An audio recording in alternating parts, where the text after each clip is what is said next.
Hello, everybody, and welcome to the Adding Value and Innovation to Remodeling Projects with Propane webinar. All attendees are in listen-only mode. If you have any questions along the way, type them into the chat area of your GoToWebinar panel.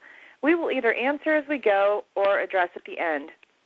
Before getting started, we have a quick poll to take. Please describe your role in the housing industry. If you would just select the category that best fits you, we'll wait for a moment and then discuss the results before we get started. All right. We've got some propane marketers, designer, something in the other category.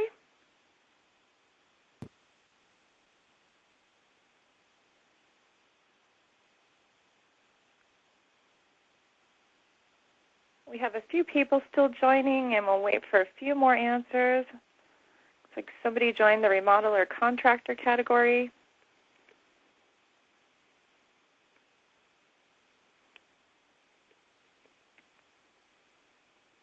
And okay, we'll go ahead and close the poll and share it. So as you can see, we've got quite a few propane marketers on the line, some designers, remodeler contractors. Nobody selected the product manufacturer, but looks like we have a good mix of folks here, and we still have a few joining. So with that, I am going to go ahead and turn this over to Jesse. Perfect. Thank you, Erica. Hello, everyone. Thanks again for joining us today for the Adding Value and Innovation to Remodeling Projects with Propane webinar. This is actually the second of 4 new courses that we will launch in 2018. The first course we launched about 2 months or so ago, which was our Zero Net Energy course. All of these courses are posted to propanetrainingacademy.com. I forgot to add, I am the Director of Residential and Commercial Business Development at PERC. But today, Jamie Lyons of Newport Partners is going to walk us through this presentation. Jamie is 20 years of experience in evaluating building innovations and developing training materials for builders, designers, and other construction pros. Jamie frequently works with builders, helping them to evaluate the integration of new technologies in their projects, and has a background in mechanical and environmental engineering. Jamie and Newport Partners are also integral to the research and analysis that we do at the Propane Education and Research Council. So it is my pleasure to hand the presentation over to Jamie. Thanks, Jamie. Okay, thanks a lot, Jesse and Erica, and thanks to everybody for joining us for part of your day to take part in this webinar. Hopefully everybody can see my initial slide here, and I'll jump right in. Okay, little housekeeping up front. The course content is registered with both AIA and GBCI for continuing education credits. So those of you that registered for those will be credited with those. We have some copyright materials, and on we get to the course description. So in a nutshell, what we're hoping to do with the course is to look at the remodeling industry with some interesting data that's come out over the last year or so that speaks to what are the current trends, what's going on with demographic insights regarding remodeling, and what are typical project types looking like these days.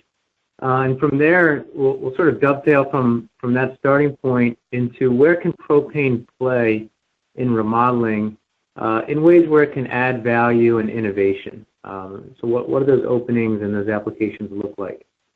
And then we'll wrap up a little bit with some of the basics on introducing propane to a home which may not have it yet in terms of the storage options. So here are the learning objectives, and they really mirror the course description, so we won't spend much time here. We'll look at the industry market data and trends from that data. We'll talk about the most common remodeling projects based on industry data and analysis. We'll look at, number 3 is a big one, we'll spend some time on what are those value-add propane applications that really can make sense in a variety of different remodeling project types.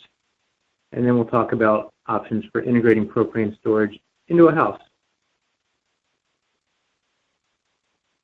So first off, we'll start with that overview of the remodeling market to try to get a sense for the context, the size, what's going on, what do the trends look like currently in the marketplace. So first off, sort of the big picture view, we can see that the remodeling market is growing. And as probably all of us know, 2007, 2008, in that time frame, we had a peak in a lot of construction activity. Remodeling was the same way. Back at that point in time, reaching $318 billion of activity. And then, as we all know, we had a big dip, a big downturn, leading to that low bar in 2009. But since that time, there's been steady growth as we go from 9 to 11, 13, 2015. And now here in 2015, the remodeling activity in billions of dollars is now at 340. So it's reached a peak. And included in that total is owner improvements, owner maintenance, rental improvements, and rental maintenance. As we get into this, we'll talk mostly about owner improvements, but just so you understand, those 4 different components are built into that total remodeling activity. Another key point to make on this chart is that this information is sourced from an annual, or I think it's a biannual report that comes out of the Harvard Joint Center for Housing Studies. The most recent report is dated 2017, but the data in there is 2015. That's the most recent data year. And the report is titled Demographic Change and the Remodeling Outlook. That's the source for some of the data that we'll be looking at. As far as what's happening in the market to fuel this growth, we look at factors like rising home prices, rising incomes. The housing stock, by and large, is getting older and more dated, so that can trigger remodeling activity. And there's more household growth being formed, more households being formed, so that too can trigger more activity. And then just in terms of demographics, older homeowners are projected to continue to be the driving force behind roughly 3/4 of growth that's expected to continue in the market. So older homeowners are still sort of driving the bus for continued growth in remodeling.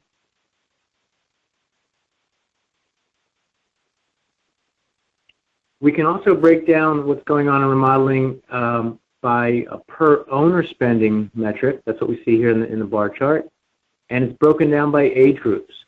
So we see per owner improvement spending in recent years, 2011 through 2015, and then we break it down by age group. So one of the things that jumps out is that as homeowners sort of graduate out of that youngest age bracket, that under 35 age bracket, we see a big uptick in per owner improvement spending. And it's true, while millennials have faced challenges to homeownership, things like a slow job market growth for a period of time, weaker income gains, and the student debt that we hear a lot about, there is the expectation that younger households, the number of younger households is expected to grow. So while that per owner improvement clip might be more modest for the younger households, as the number of those households grows, overall remodeling activity will also grow. At the same time, Generation X owners are really in the prime years for their remodeling activity, and they would generally fall into that second and third bar from the left that we see there.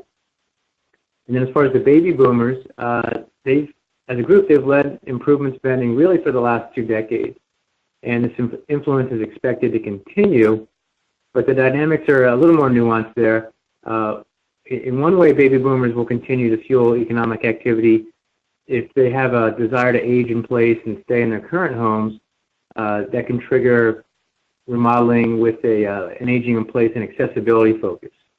On the other hand, if those older homeowners eventually do move out of their houses and the homes turn over, oftentimes it'll be to a younger household, which also can trigger remodeling activity as the house turns over, and the new owners see opportunities for updates.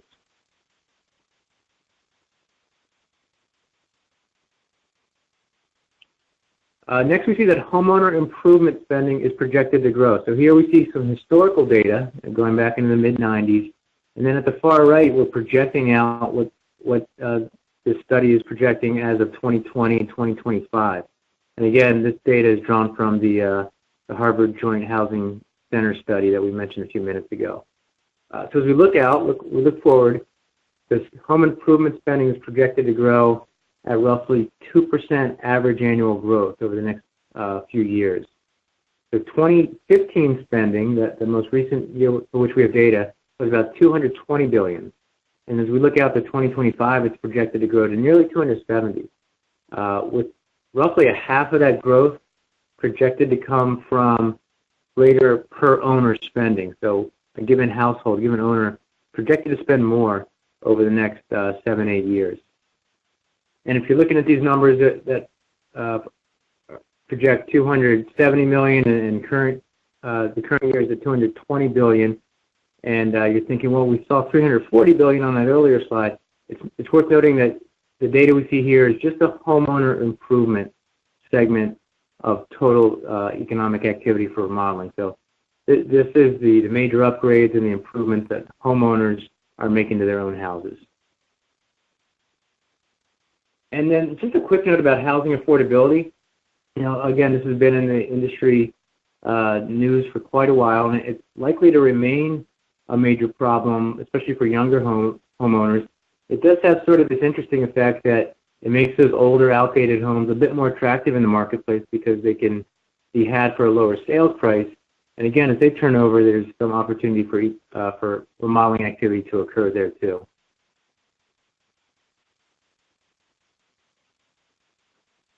Next, we'll take a look at what do current homeowners think their views are on near-term remodeling projects. That's what we see here. This is data based on a 2018 home improvement survey conducted by Lightstream. So that first point shows us that 58% of homeowners plan to spend money on a home improvement project this year in 2018. Just under half of those plan to spend at least $5,000 on the project. And then for those homeowners really planning that big ticket project over $35K, the number of folks planning that type of project is double what it was in the prior year's survey. So some optimistic metrics there from the perspective of homeowners. As far as what they're doing, we see that here. What we see here is that for those owners that are planning a project, some kind of home improvement project, here's what they have in mind. So we can see 43% will undertake an outdoor improvement project. Bathrooms and kitchens are trailing there at 31% and 26% respectively. Home repairs at 28%, and then we get into the garage improvements, and even pools for a small percentage. And I'll call out the outdoor projects, the bathrooms, and the kitchen. We'll spend more time on those in a few minutes because those are three areas that are very popular projects. A lot of owners plan on taking them on. And from the perspective of propane technologies, each of those three projects has some pretty good applications where propane technologies can provide some unique performance characteristics that can really build up and enhance a project. So we'll talk about that more in a few minutes. The other key point on this slide to notice is you might look at these numbers and say they add up to way higher than 100%, and that definitely is the case. And the reason being is that lots of owners are considering taking on maybe 2, maybe 3, maybe even 4 projects. So from a designer standpoint or from a remodeler and contractor, it's good to keep that in mind that a lot of homeowners have sort of a broader scope in mind than maybe just taking on a bathroom or just taking on a more limited improvement.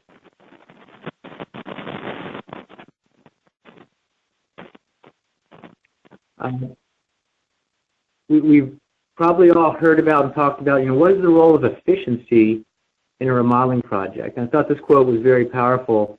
And just to paraphrase, there's been an interest in energy efficiency type upgrades and improvements for years and years. And in fact, to quote, fully 1/3 of owners reporting remodeling projects in 2014 and 2015 indicated that energy efficiency was a motivation for their expenditures. So this is a pretty clear market signal that not everybody out there, but there's a substantial portion of owners that are doing remodeling work that will indeed be motivated by an improvement in energy efficiency as being part of the scope. So that's a good thing for propane, and something we'll talk about a little bit in the next section.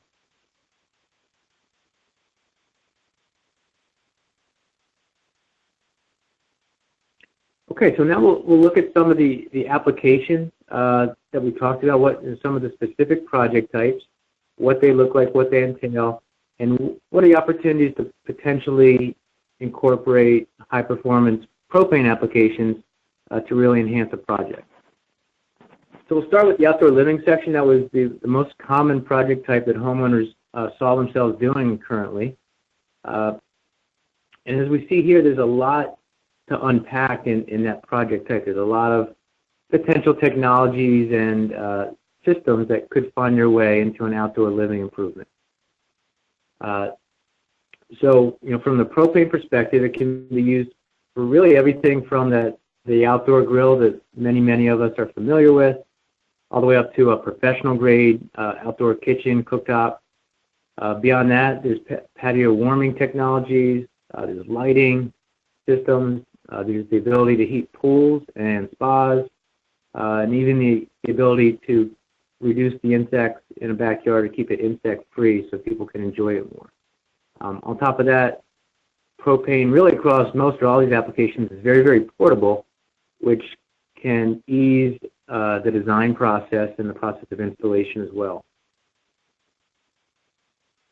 First off, we'll talk a few minutes about the grills and outdoor kitchens.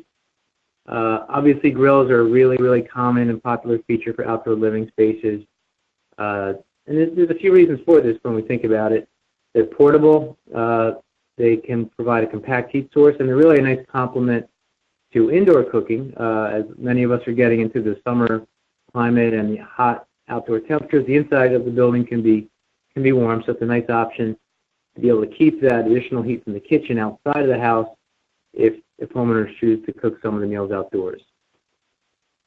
In terms of the grill itself, there's a lot of nice functionality that's developed over the years. They're quick to start, obviously, far faster than a charcoal barbecue style. They have precise heat control, multiple burners, and when we're done cooking, we don't have the hot coal to dispose of. So those are all some of the benefits of propane grills I think most people are quite familiar with. Another application is patio heaters, and I think this is a particularly nice one because an outdoor improvement project that will spend significant money to refurbish or create a new space like a patio or a deck. And it's like most of us, we live in a mixed climate where part of the year that outdoor space is borderline usable. And by the addition of patio heaters, homeowners can really extend the time during which they can enjoy that outdoor space. So for a small additional investment in patio heaters, they're really earning a greater return on that investment they put into creating that outdoor space. So they can make a lot of sense. So if there's a cool evening or a cool weather snap, it doesn't mean the outdoor space needs to be abandoned at that point. As far as the actual performance, the patio heaters can heat up to a 20-foot radius, raising the temperature in that immediate area by up to 30 degrees. Most cases they use the propane, the standard portable propane tank. They're very efficient, and they come in a variety of heat output rates, and the controls let the users set variable rates so they can condition the space to the level that feels right at that point in time. Fire tables are another application for outdoors. They provide some heat, but really, primarily, they also sort of create that focal point for design, and they create an area for groups of people to gather around the tables, as we can see here in those pictures. From a remodeling standpoint, they're also another opportunity to add functionality, some really visual appeal. And again, because they generally will operate off a portable tank, boosting their placement.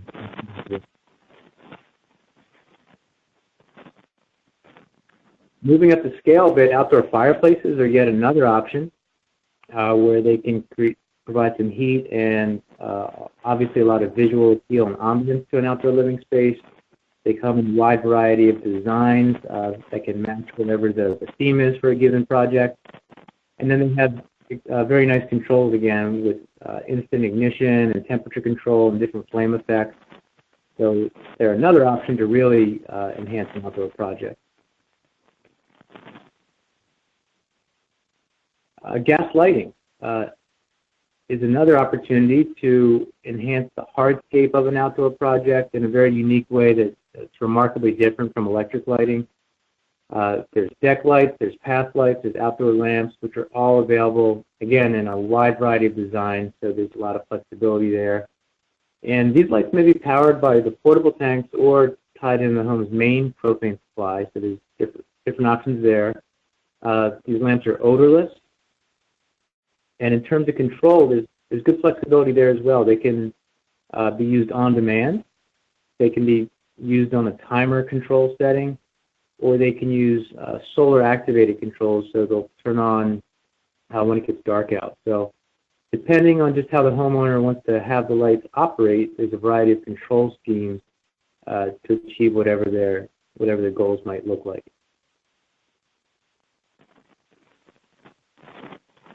Here's a quick project example from Nantucket. It turns out that Nantucket Island was actually quite a booming economic area from whaling. A whale came back in the early 1800s, about 200 years ago. So a lot of the housing there has this architectural legacy.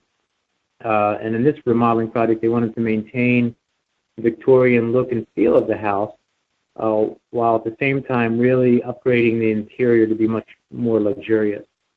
So a couple of things that they did in this project. You can see that there's a gas lamp there next to the front door. So that was installed, and as you might guess, it's propane fueled. And it actually mimics the original whale oil lamp that would have been there during the heyday of Nantucket and its whaling industry. On the inside of the home, a new propane boiler serves not only the domestic hot water but also the space heating, so it's an integrated system. And that it's a high efficiency boiler, and it also reduces the footprint by providing both applications in one boiler. So there's savings to be had, which is always a good thing in remodeling. Beyond that, the project involves adding a new propane stove and a fireplace, as well as adding a propane fire pit to the backyard.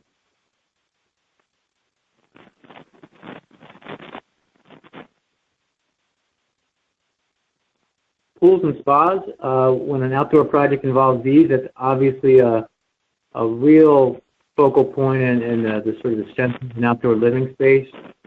And a lot like we mentioned for the patio heaters, it makes a lot of sense to heat a pool or a spa because there's been a huge investment to have that out there.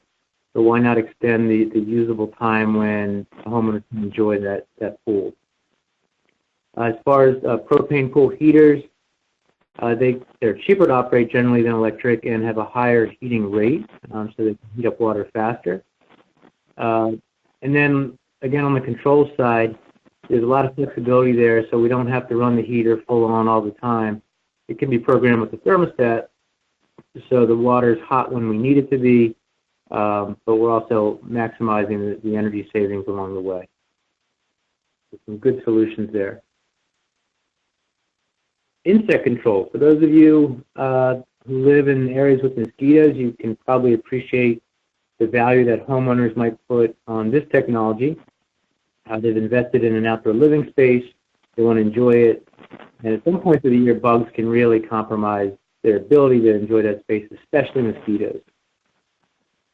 So the group called the American Mosquito Control Association, they actually published some information that describes how mosquitoes find us, how they find their targets.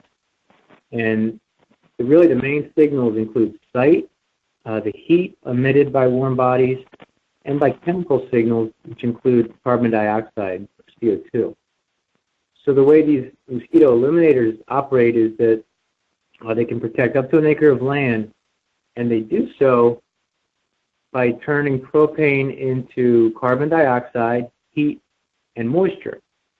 And by doing that, they're creating two of those signals which attract the mosquitoes. So subsequently, the mosquitoes fly towards the illuminator, they die, and they're vacuumed into a net. These systems are odorless, they're silent, and they operate based on a portable propane tank.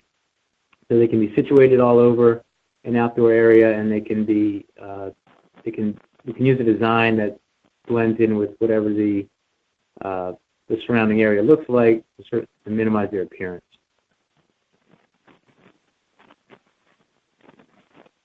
And one more on the outdoor applications. You can see there's a pretty wide range.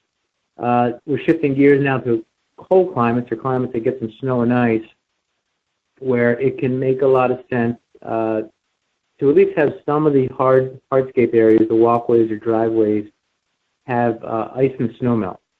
And this can be attractive for all kinds of different clients, but especially for people who have that aging in place focus, and they want to have a bit more of a safety feature built into the remodel, along with less maintenance and ongoing upkeep during the winter. So with propane radiant heating, flexible PEX tubing is typically laid beneath these surfaces, the outdoor surfaces. Hot water is circulated through there, which has the effect of warming the surface so the ice and snow will melt off.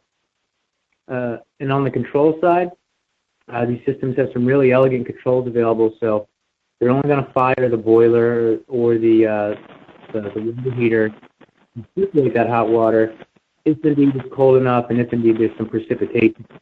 So these systems just won't run all the time. They'll only run when it makes sense and there's a need for ice and snow melt to occur. And as far as the hot water source I just mentioned, could be a high-efficiency propane boiler, or it could be a water heater like a propane tankless unit. Both of those are good options.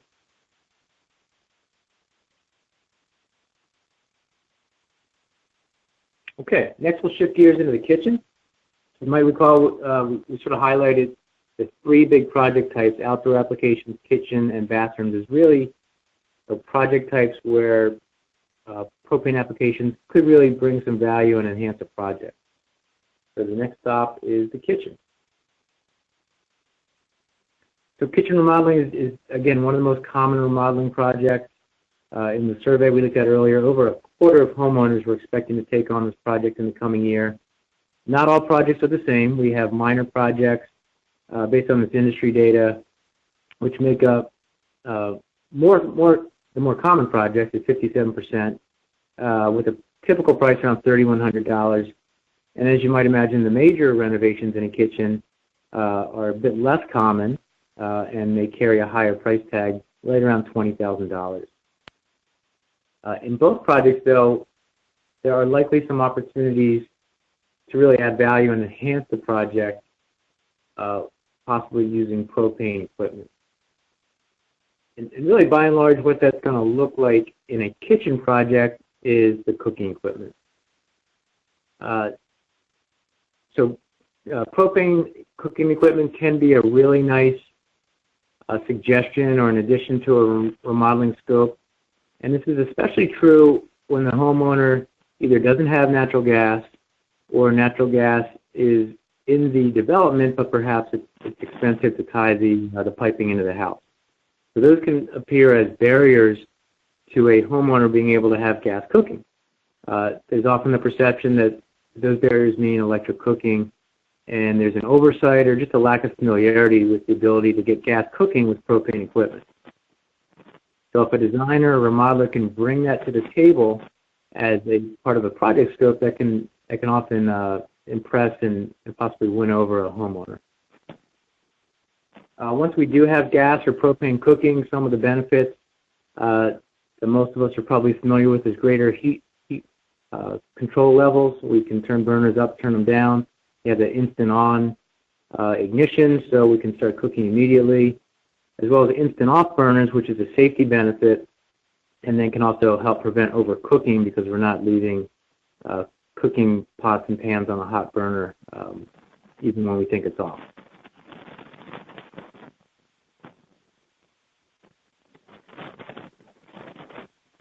And as many of us know who've probably been involved in a kitchen remodel one or more times, the appliances really get people excited. And we have a quote to that effect from a kitchen designer from the Chicago area here. Cooking appliances is like a fun toy out of everything you're picking. And she goes on to say that as homeowners consider a kitchen remodel, a lot of them, they start doing the research on their own, looking online, maybe looking at distributors and supply houses. And by and large, what they're doing is they're looking at cooktops. People place a lot of emphasis on the cooktop, both its aesthetics, and in many cases, they're looking for that high power, more commercial grade capacity that you're able to get with gas and propane cooking appliances.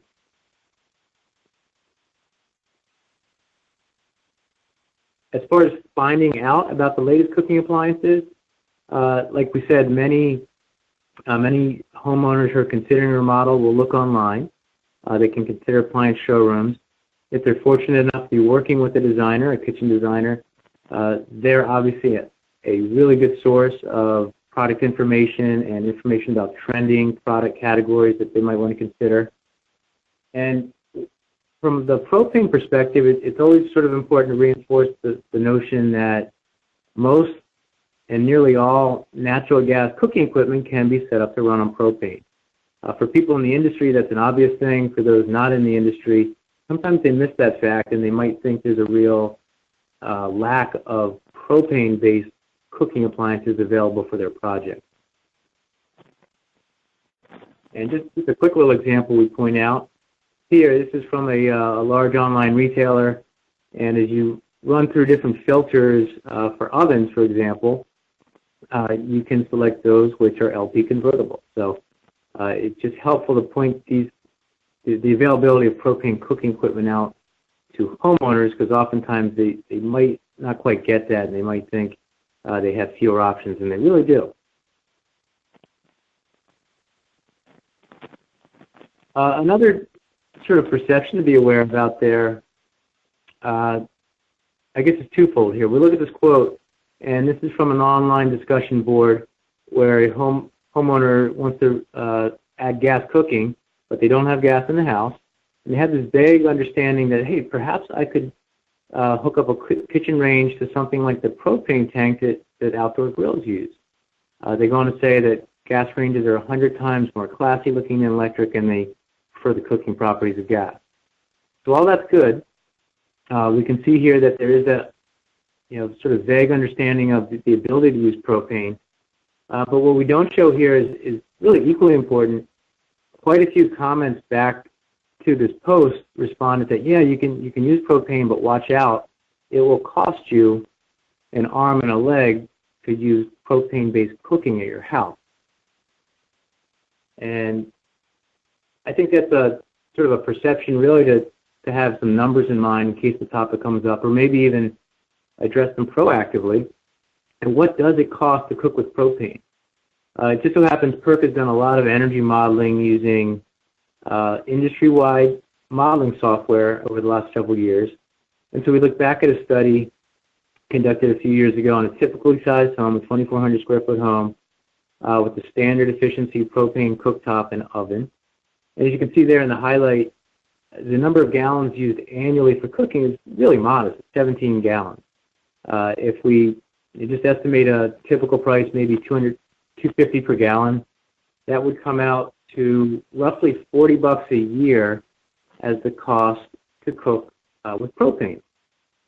And first off, it's a very modest cost, $42 a year. And secondly, the cost to cook with electricity would be comparable. It could be a bit lower, it could be a bit higher, depending on electric pricing. So, it's not a lot of money to begin with, and it's not as if propane costs extensively more than cooking with electricity. And even if you double that value, say it's not 17 gallons, say it's 40 gallons, we're still looking at roughly $100 a year, $8 a month to cook with gas cooking equipment. So again, it can be helpful to have those numbers in the back of our mind as a designer or as a remodeler to help homeowners understand what's the general range that it would cost to have propane cooking in their home.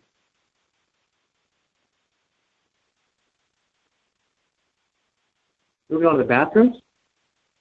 This is that third project type that we really want to highlight because it's very popular, very common, with nearly a third of homeowners planning to take on this project. And that's been a pretty consistent clip in recent studies. Oops, sorry about that.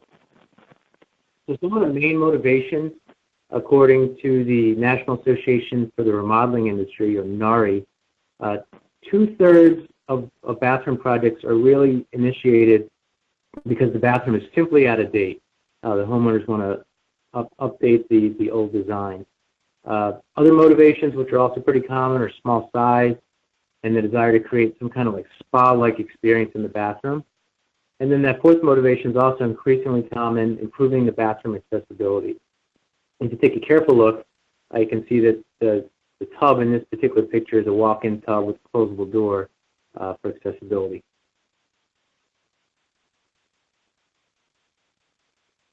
So regardless of the motivation, I think it's pretty safe to say that at the end of a remodeling project on a bathroom, that all homeowners are going to want to be able to take a long hot bath or a long hot shower and not have any kind of shortage or lack of supply of hot water.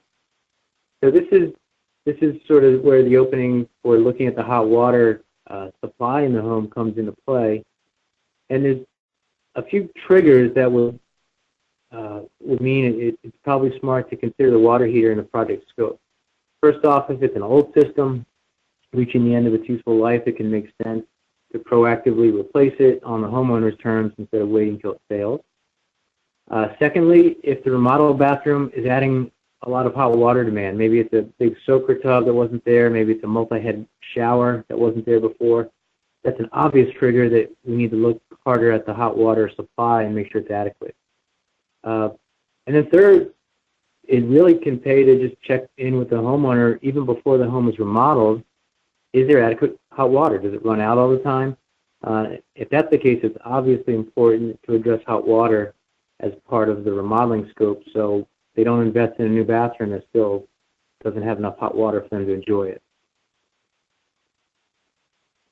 So there's certainly several options for water heating. The one that we'd like to focus on here is an increasingly popular one. It's a gas or propane tankless system, which is both high performance and compact. Really, from a remodeling standpoint, one of the most important benefits of a tankless system is the high flow rate. And we'll look at some numbers here in a minute, but these systems can be sized to really deliver a high flow rate, which can power the new shower and the tub and help deliver on the remodeling value for that bathroom. Tankless systems, as the name implies, they don't have a tank. So that means they're not just holding water that stays hot, but eventually cools off, and then the water heater fires again because the water cooled off, and then it happens over and over. So that's a source of a lot of energy loss over the course of a year. By not having a tank, tankless systems are more efficient, so they don't have that standby loss.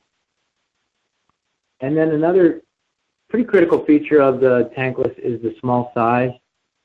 Picture a medium-sized suitcase that's about the size of a tankless water heater, and they can be mounted in quite a variety of locations, as we see here, which from a remodeling project perspective adds a lot of flexibility. So they can be put on a basement wall down there like you see in location C. They can be put on an above-grade exterior wall like we see on location A. In some climates, they can be put outdoors like location C, or even up in an attic, location D. Obviously, we want to work within their manufacturer's specs about where the locations are and how we vent. But this type of flexibility in the location offers a lot of opportunities in a remodeling project. And if we're removing a tank, which takes up 12 or 16 square feet, if not more, that's added space for storage or some other useful purpose in the house, which can also be of value. Quickly speaking of those flow rates, what we see here on the left side is the gallons of hot water that are delivered in the first hour by a whole house propane tankless system over there on the left. And then the two electric options are the standard efficiency 50-gallon electric tank water heater, which is very common, low first cost, not the greatest performance. And then the heat pump water heater on the far right is a much higher efficiency water heater option, but in terms of flow rate, you can see the advantages of the tankless, with roughly triple the delivery capacity in that first hour. And then in terms of cost, tankless also have some value to add there as well. Because they're more efficient, they don't have that standby loss. They're able to, They're able to achieve pretty good annual energy savings based on, again, more modeling that has been done by PERC. It shows roughly $150 annual savings for a tankless system compared to that standard electric tank, which adds up over the years. And it's even more efficient than the heat pump water heater in this case, saving a few dollars a year compared to that option. And then even from the emissions side, emissions associated with running a gas tankless unit compared to that electric storage, the 50-gallon electric storage unit, is pretty remarkable. It's the middle two bars here. And the emissions difference is noted in thousands of pounds, which is a pretty abstract term to most of us, but we can calculate an equivalent metric of what's the difference between the two systems here.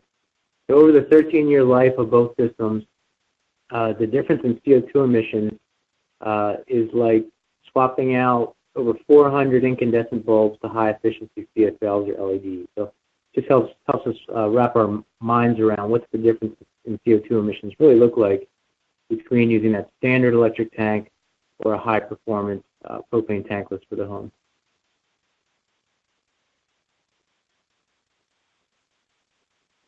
A few more technologies to look at we'll talk about here in the section we call Home Technology Upgrades.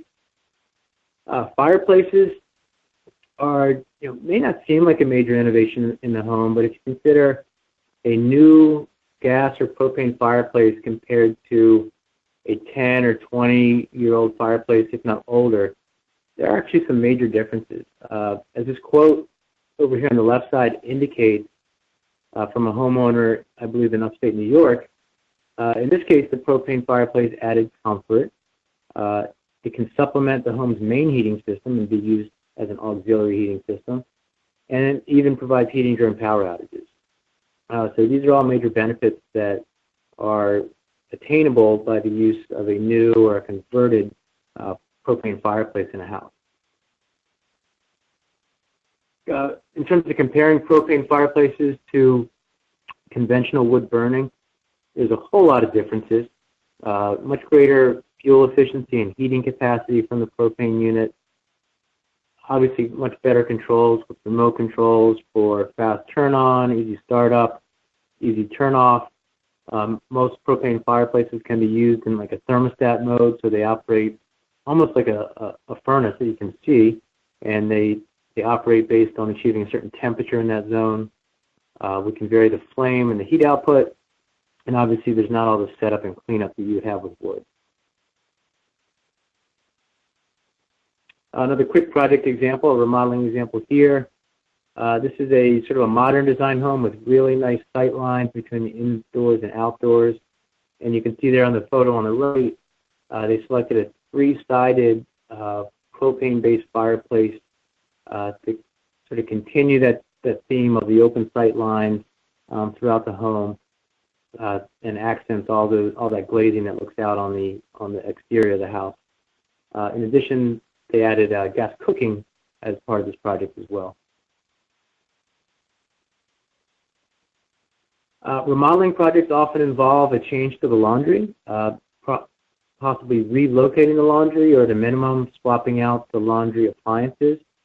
So clothes drying is part of the equation there. And propane clothes dryers, compared to electric, can offer a few key benefits in terms of a faster drying rate. There's sometimes a perception that the venting has to be more elaborate for gas and propane dryers compared to electric, which isn't the case. The venting is essentially the same. The gas and propane units can come in higher capacity levels, and on the control side, there's moisture sensors, pilotless ignition, and time cycles, which again, they optimize how the appliance is used, so it provides good performance, but doesn't consume more energy than is necessary.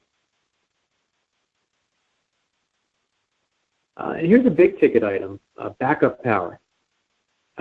this can be a really attractive addition to a project scope under a number of scenarios. If there's a resiliency desire on the part of the homeowners, if there's an aging in place, which is really important to always have power there, possibly for refrigeration or medical devices or just a feeling of security. If the homeowner's in an area that has a lot of power outages and they've experienced the disruption and the trauma, backup power can be a really compelling proposition, as well as just the desire to be prepared.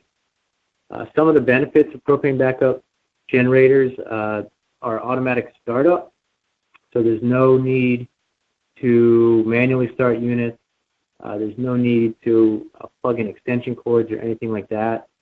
And the systems can be set up to back up just a select group of circuits or the entire home. So there's a seamless transition. Once the grid power goes down, within a few seconds, the home is powered, the entirety of the home is powered by the backup generator.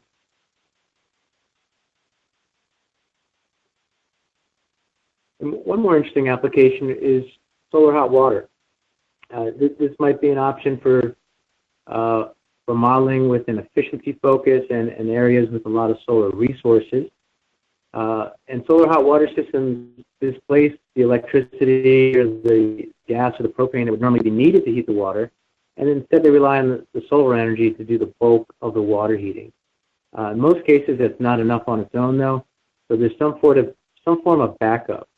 And in this case, it would be a propane storage tank water heater, which can store water which is heated up by the solar system, and then when it's necessary, it can add additional heating when the supply from the solar water heater just isn't sufficient. That's another good option. And in this case, you might notice in the diagram, the solar hot water system isn't just providing domestic supply, it's also providing space heating for a system of radiators.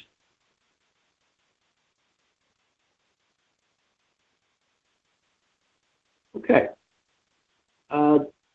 Next, we'll take a quick look at sort of the basic options for how some of these applications can use propane and how we go about bringing that propane supply into the house.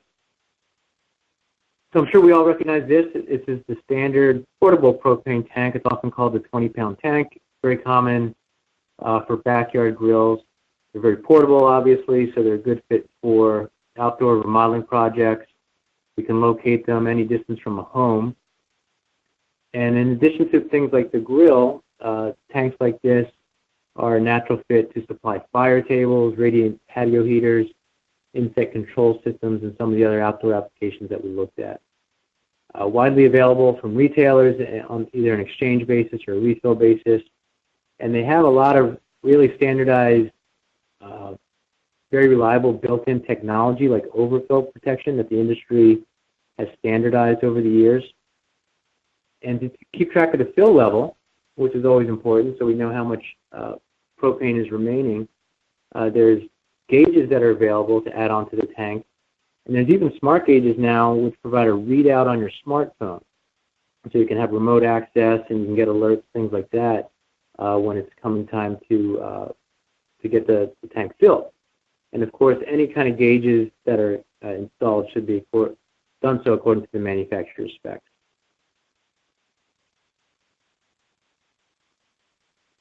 When we have more appliances in the home using propane, a larger storage tank is used, and that's either going to be installed above ground or mounted in, or as we'll see in a minute, it can be below ground.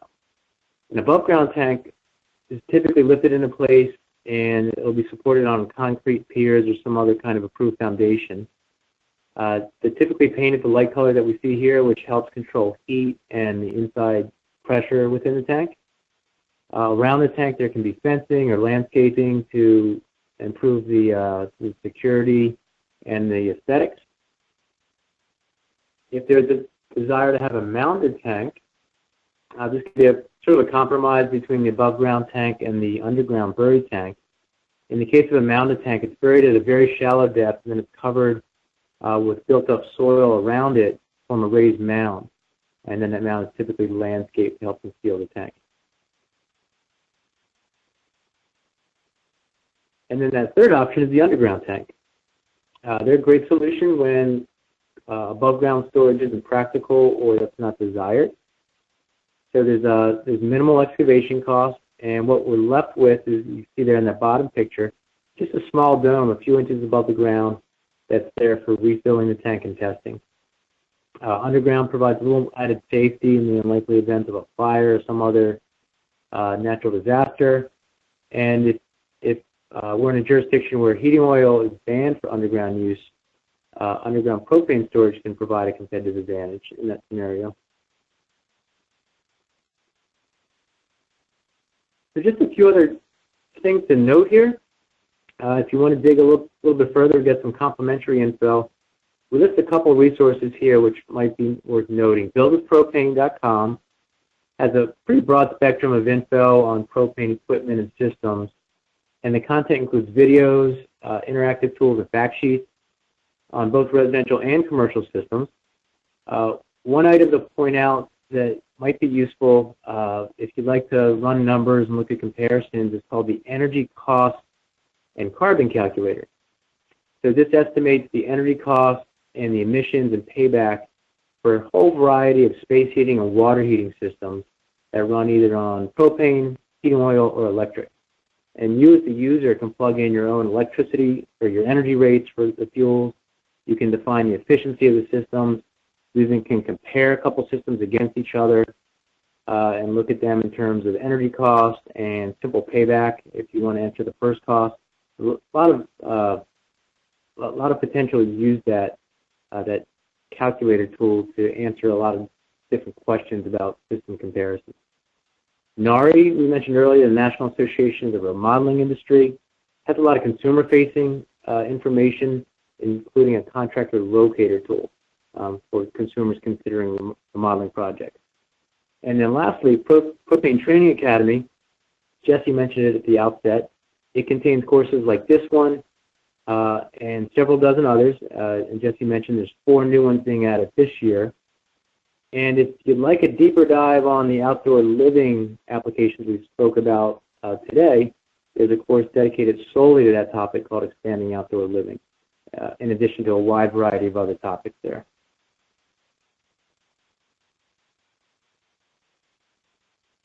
Okay, so we'll take a pause here, take a breath, and I'll leave you with a couple websites here for more information. And Jesse, if you'd like to come back online, we can address any questions which have come in during the course of the talk.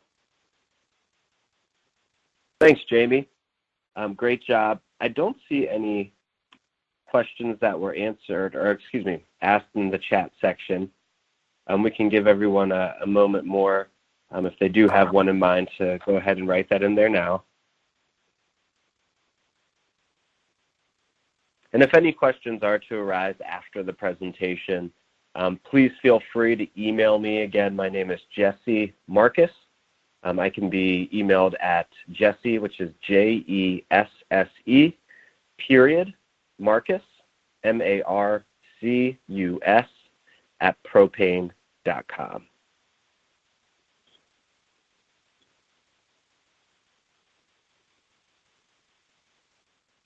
Okay. Well, we, again, appreciate your time, your attention. Jamie, fantastic job. If any questions do arise, please reach out to me, jesse.marcus@propane.com. Oh, okay. And I'd be happy to assist. Yes. There are a couple of questions that I see. Will the presentation be emailed, and how do I get a certificate of attendance? The presentation can certainly be emailed. We can do that to the group, to the attendee list of those that signed up. The course will also be posted on Propane Training Academy next week, so it will go live. If you, in the registration, entered your information for accreditation, you should be receiving correspondence that you had completed the course. If you want to, you can email me directly to the email address I gave, just to make sure that everything goes through without question.